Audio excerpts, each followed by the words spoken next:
Okay, so this was a scheduled 10-rounder in Paris. I think Peter MILAS was a bit better than RADONCIC, who Filip HRGOVIC fought on the same night. I believe he was.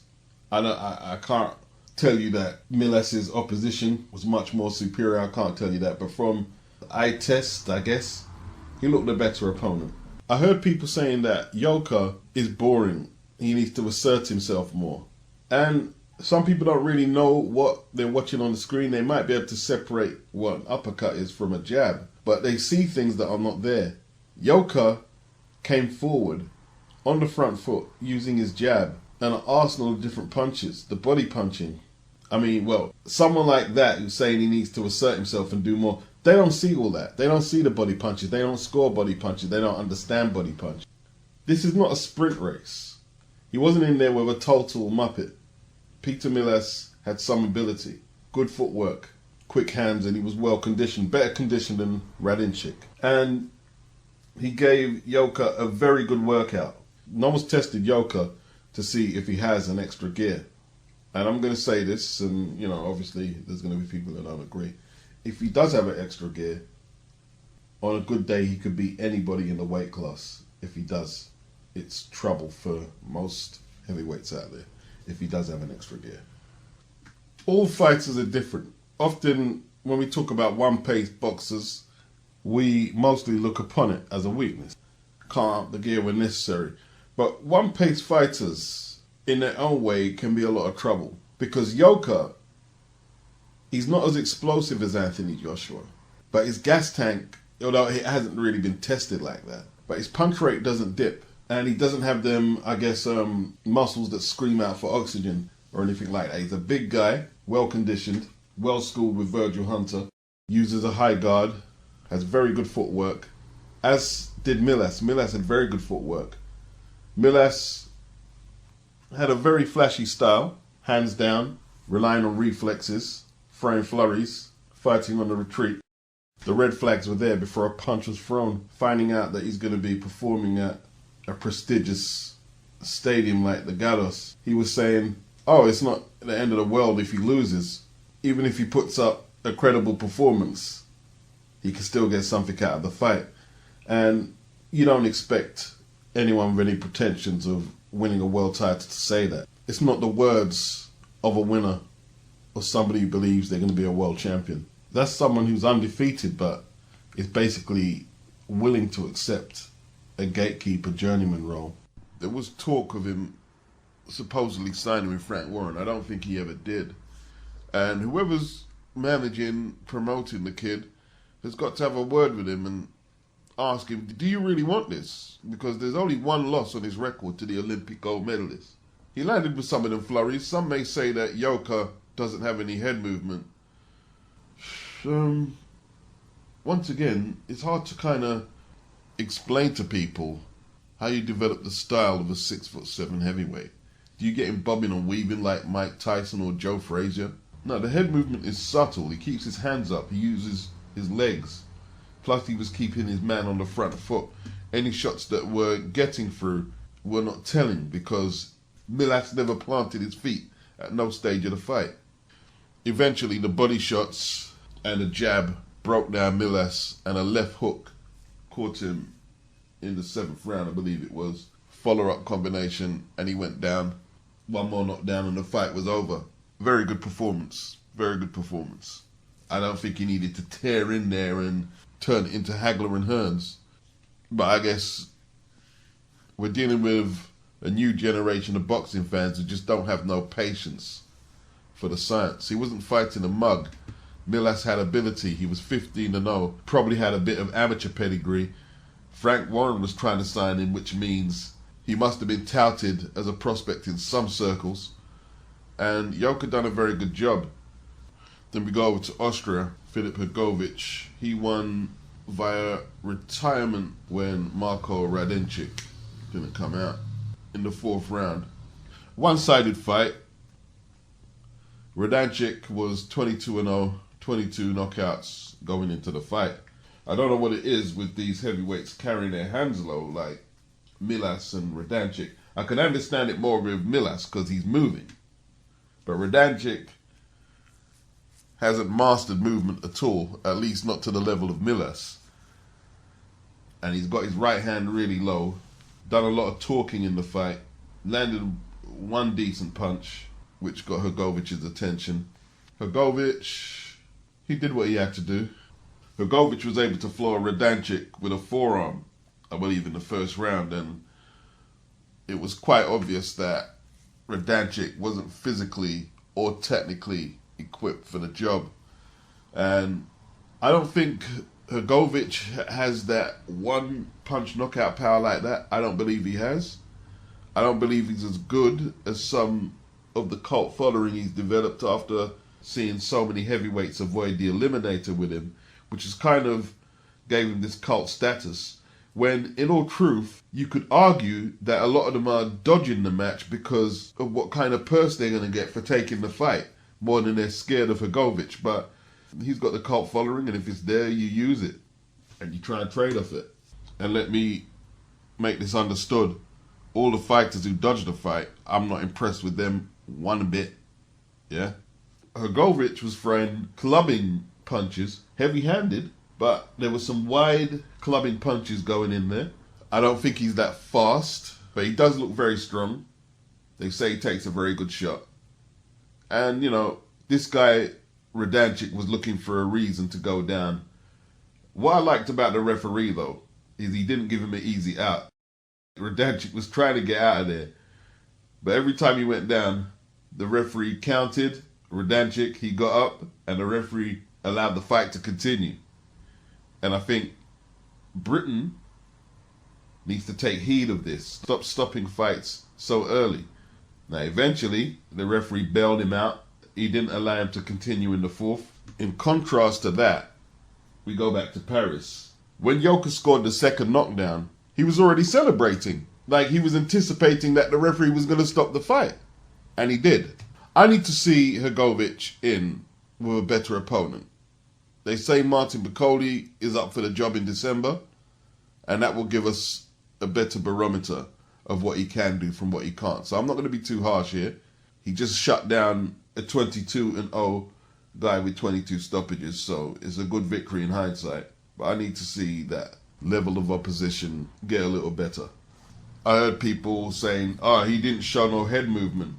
You see, you want this guy to be bobbing and weaving and doing all this upper body movement against an opponent who's physically inferior and technically inferior to him.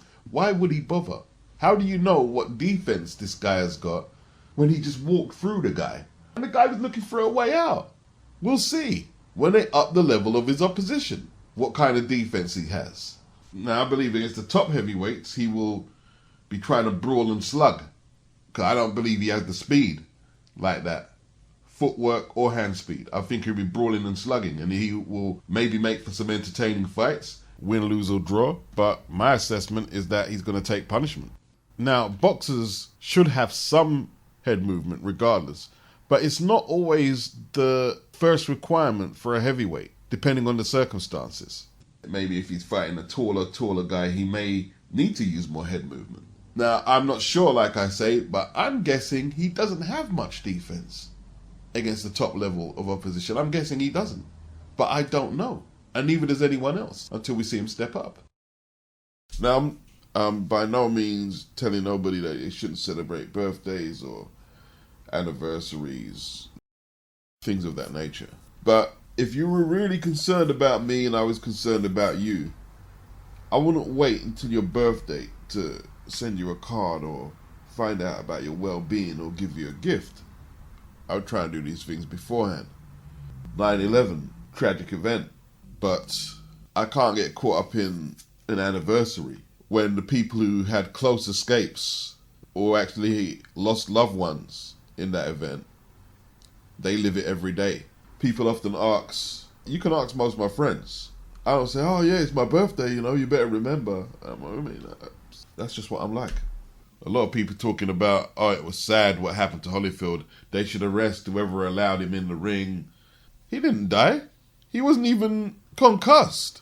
He threw a left hook, slipped to the floor, had problems with his balance, took a few punches on the gloves, and the referee stopped it.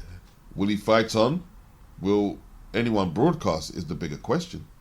I'm not here to protect Evander Holyfield. That's his job. If he's comfortable going in a boxing ring, that's his job. The knockdown in the first round. That wasn't a knockdown. Listen, I know. I'm going to tell you straight. That wasn't a knockdown. As you see, like he hit me. I had slipped on the canvas was brand new. I actually looked down at it, and in the 5th and 6th round as well. It's really slippery in there. Now it looked like a legitimate knockdown to me, and Joe himself, he acknowledged that it was a knockdown. It was a punch that put him there, but he's saying the canvas was partly the reason he ended up on the floor from that jab. Holyfield, he also told Nez from the Boxing Voice, I don't know what the video, or I can't find it, that the canvas was slippery.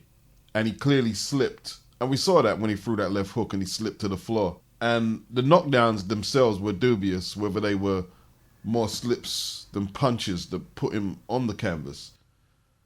Tito Ortiz had somewhat of a kamikaze pilot vibe about his boxing. Now, if I was to get up in arms about that, it wouldn't be to save poor Ortiz because I'm concerned about him. It would be to save the connoisseurs of boxing from being exposed to watch such poor technique. Great to watch because if he had caught Anderson Silva, he probably would have hurt him. Probably a powerful guy, but if he doesn't catch you, he's certainly going to get caught. So that's great for anybody who came along to see a knockout. Great. And we got one. Inside a minute. Imagine that. The two main fights finished inside a round. There's one fighter I'd come back to professional boxing for. Okay. That's Tyson Fury. Tyson Fury. So Yeah. you want Tyson Fury? Tyson That's Fury. what you're saying. That big Right fat, now. That big fat dosser. I know his kryptonite. I know what he can't handle. What did you call him? He's a dosser. Okay. It's his word. It's his word. He's a dosser. And I know his I'm his kryptonite. And I know he knows it. His dad knows it. His uncle knows it. My overhand right, which I didn't even show in there tonight. I didn't want to scare him away. Did you do that on purpose? Of course I did. If I'd let my right hand go, he won't be taking the fight with me. But I know he thinks I'm 40 years old. He thinks I've finished. I've been out of the ring. I've just had one fight against Joe Fournier. He thinks it'll be an easy fight. And he's wrong. I know he's dodging Anthony Joshua. I know he's trying to put him on the back burner because he doesn't want that work. I'll give it to him. I'll give him that work. He wants a fight. The haymaker will come for you. Perhaps the most bizarre and unexpected turn of events was the David Haye post-fight interview after he had the sparring session where he threw a few jabs in Joe Fournier's face. Was that just entertainment? Or was that serious? He called out Tyson Fury. I don't know what to make of that. What I liked about it was that he exposed Tyson Fury for ducking the AJ smoke. Big up to David Haye. Now, there's a few theories on it. Like, I'll just go with one for now, rather than go for a whole load. It seemed like to me, like a Class A example of clout chasing. Like, yeah, let's put Tyson Fury's name out there. And then he'll probably go back on Triller and fight Vitor Belfort. Although Belfort is talking about fighting Jake Paul. They're talking about 30 million winner takes all. So who knows? The mind state of Deontay Wilder. And, you know, you gotta ask the question. Does he really want this third fight with Tyson Fury? Because Tyson Fury recently said it's like he didn't want to sell no tickets or no pay-per-view by not participating in the press conference. Now, he's dubbed Wilder an idiot over his actions in the press conference. And he's now saying that it should come out of his purse if he does that again. You know, puts on the headphones and plays mute. That's a fair enough question. It is a fair enough question. I was looking at this picture and a few people were speculating what AJ meant on this tweet. So there he is there. He's looking at the TV screen with Usyk grinning back at him like he's the Joker or the Riddler. And as you can see, above the screen is the emblem of Tottenham Hotspur FC, whose ground that AJ will be defending his unified straps against Usyk. And it's captioned on the tweet, coming soon at DAZN. Well, what does that mean? The fight's on Sky. Does that mean after the Usyk fight that he's heading over to DAZN? Well, perhaps he's talking about the shoulder programming that DAZN are going to do towards the event. But then again, Sky will be doing shoulder programming building up towards the event. Is he heading over to DAZN? Now, it all depends on the result of the fight, a lot of what's going to happen. But if he is successful defending against Usyk, it's hard for me to believe that Eddie wouldn't have something in place already to either follow him over to DAZN or for Eddie to co-promote him like he's currently doing with Canelo. Is Eddie going to sign a deal with DAZN and not have no contingency for AJ in place? Would he just walk away from AJ to sign with DAZN? Maybe. From my vantage, it would be stupid of AJ to sign an exclusive deal to either Eddie or DAZN after seeing Canelo go to court to get out of his situation with Golden Boy and with DAZN, although he still worked with DAZN. AJ should leave his options open. If he still wants to fight for Undisputed or get certain fights, he should leave the doors open. With the network politics in America, if he can't get certain fights on DAZN, he shouldn't be restricted to be fighting on DAZN. Not with all the business he generates in boxing. He should be able to get any fight he wants. Should be able to make any kind of moves he wants to make. Now, it's the understanding of language. When the Seconds Out interviewer asked Frank Warren about Lyndon Arthur and Anthony Yarde, he said, yeah, it's going to happen. They're both contracted to fight each other. Now, when both fighters are enthusiastic about the fight, the promoter doesn't say, well, they're contracted to fight each other, because that suggests that they're obligated to fight each other, not that they want to fight each other. So now, we know Pat Barrett or Lyndon haven't really been keen on the Anthony Yarde match, and it's not because they're afraid of Anthony Yarde. They believe they won convincingly and they can move on. Now, as you can see in this tweet from Michael Benson, Frank Warren has registered a complaint with the British Boxing Board of Control because Lyndon signed a contract for the rematch before the first fight. Frank wants a resolution without it going to the board or going into the legal system. We haven't seen Frank trying to hem up some boxer in a courtroom for a while. They want an amicable solution, but will they get it? Does Pat Barrett, who manages Lyndon Arthur, want to go another way? What is the contractual situation with Lyndon and Frank Warren? Do they have a long-term fight deal, or is it on a fight-to-fight basis? Could Lyndon end up going somewhere else? Matchroom, DAZN. Remember, Pat Barrett has one of his fighters there already, his nephew, Zelfa Barrett, also Lyndon's cousin. Pat Barrett is a very determined, strong-willed individual who will not take kindly in being told what to do. So there must be tension between him and Frank right now, I'm assuming, for it to get this far that Frank had to log a complaint with the board. Frank said in the Seconds Out interview that unless both of them retire, the fight's going to happen, which means he's determined to get that fight in the ring. Team Arthur, they believe that favoritism is being played out in Yarde's favor over them. That ideally Frank wanted Yarde to win, and I'm not saying they said this, but I think the belief is if Yarde had won, the rematch clause,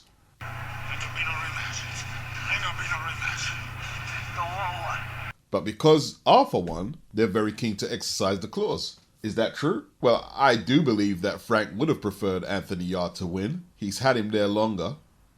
He's put work into developing Yarde as an attraction. At the time, before the first fight, Yarde had the bigger profile, fighting for a world title. And, Lyndon was chipping away on Black Flash Promotions cards and on Frank Warren's cards, but perhaps maybe on the undercard of Anthony Yarde or the undercard of a Daniel Dubois, or maybe one of the less promoted cards on BT. Let's keep it real. Frank doesn't like boxers going against him. He doesn't. No promoter does. And apparently the October the 9th date for Yarde Arthur 2 has been scrapped because Lyndon didn't want to fight in Birmingham. Apparently Yarde was willing to fight in Manchester, Lyndon's backyard, which potentially could be a very hostile atmosphere. So that's how much Anthony Yarde wants it. I'll try and stay updated and let you know what's going on with that fight there. I don't know the ins and outs and whatnots of everything between Frank and Pat Barrett, but you can't just sign contracts and not want to fulfill your obligation like that. Or, Lyndon could end up on the sidelines if Frank really wants to play nasty. He could waste all his momentum from his victory over Yarde sitting it out. And that's not a position he wants to be in. Now, it's not popular, but the Mexican boxing contingent are going to have to deal with the criticism that's being thrown at Eddie Reynoso, Oscar Valdez, and anyone else who has been popped in that stable, because their fighters have been the benefactors of preferential treatment, doping violations for certain substances being reclassified to save Mexican fighters. That's not right. Press conferences like what Canelo had, that's not right. I call it a damage control press conference. Not very creative, but it's apt. Ignoring the VALDEZ results, the Pascal Yaqui tribe, or if I pronounce that right, just ignoring that and letting the fight go ahead, that's not right. The WBC's role in all of it, that can't be right. Them sanctioning fights for someone who's popped for an illegal substance by the doping agency that the WBC used for their clean boxing program. Doesn't make any sense. And then Valdez getting somewhat lucky on the scorecards against the Brazilian Canseco, if that's how you pronounce it. I'm not going to make too much of a deal on the result or the scorecards because it was a close fight. But just to punctuate all the fuckery with the dirty tests, he gets, in many people's eyes, a gift scorecard. I think it was close. I think the Brazilian got it, just scraped it. But one of the scorecards, 117-110, if that racist female judge in the Mikhail Fox fight, if she can't judge fights no more, the same should be happening to that judge there with that scorecard. The Mexican fighters are getting a bad rep right now. Now, I didn't make it that way, so don't be like, oh, why are you dissing our fighters? I haven't dissed anybody. I'm telling you, this is the feeling from a lot of boxing fans, is that there's a lot of corruption, a lot of stuff that just don't add up with the WBC and Mexican boxing right now, and that's the truth. Now, I'm not here to preface what I'm saying, oh, I love Mexican fighters so I can bring some pacification to the situation between me and Mexicans, because to me, that's a little patronizing. I'm saying what I say from a genuine place. I'm not saying Mexicans are dirtier than any other fighters when it comes to juicing. I'm saying their penalties are dubious when they do get popped. And I'm going to stand on my square. And why shouldn't I? What's the point in having a channel if I'm not bringing the real? It doesn't matter if it's commissions or sanctioning bodies, WBC, Yaqui Lopez, or the Las Vegas Commission. There seems to be one rule for them and another for others. What do you want me to say? That's not a reality from what I see.